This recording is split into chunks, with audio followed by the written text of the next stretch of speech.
બનાસકાંઠા જિલ્લાના ડીસા તાલુકામાં સ્થાનિક સ્વરાજ્યની ચૂંટણીને લઈને રાજકીય ચહલપહલ તેજ બની છે।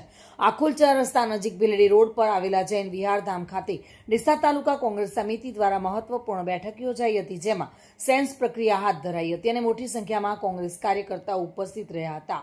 બનાસકાંઠાના ડીસાના જૈન વિહાર ધામ ખાતે યોજાયેલી કોંગ્રેસની બેઠકમાં સ્થાનિક સ્વરાજ્યની ચૂંટણીને લઈને ચર્ચા વિચારણા કરવામાં આવી હતી। આ બેઠકમાં બનાસકાંઠા કોંગ્રેસના સાંસદ જ્ઞાનીબેન ઠાકોરનું ફૂલહાર અને સાલ ઓઢાડીને સન્માન કરવામાં આવ્યું હતું। સાથે જ અન્ય આગેવાનો અને મહેમાનોનું પણ વિશેષ સન્માન કરવામાં આવ્યું હતું। મહત્વપૂર્ણ વાત એ રહી કે 30થી વધુ ભાજપના કાર્યકર્તાઓ કોંગ્રેસમાં જોડાતા તેમને પણ આવકારવામાં આવ્યા હતા। આ બેઠકમાં જ્ઞાનીબેન ઠાકોરે જણાવ્યું હતું કે સ્થાનિક સ્વરાજ્યની ચૂંટણીમાં કોંગ્રેસ વધુમાં વધુ મતોથી જીત હાંસલ કરે તે માટે તમામ કાર્યકર્તાઓ મેદાનમાં ઉતરશે। વડગામના ધારાસભ્ય અને ગુજરાત કોંગ્રેસના કાર્યકારી પ્રમુખ જિગ્નેશ મેવાણી ભાજપ પર આકરા પ્રહારો કર્યા હતા। સ્થાનિક સ્વરાજ્યની ચૂંટણી પહેલા જ કોંગ્રેસ દ્વારા સંગઠન મજબૂત બનાવવાના પ્રયાસો તેજ બન્યા છે, ત્યારે આવનારા દિવસોમાં રાજકીય હલચલ વધુ વધવાની શક્યતા છે।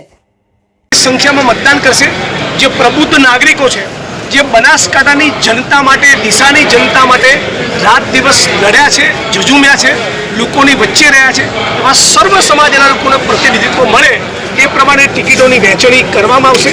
સાથે સાથે પોલીસ પ્રશાસનને કહેવા માંગીએ છીએ કે અગાઉના વર્ષોના અનુભવ જ્ઞાનીબેનના અને મારા સારા નથી રહ્યા। બનાસકાંઠા જિલ્લા કોંગ્રેસ ચિરાગશ્રી માળે સાથે bureau report, today Gujarati news.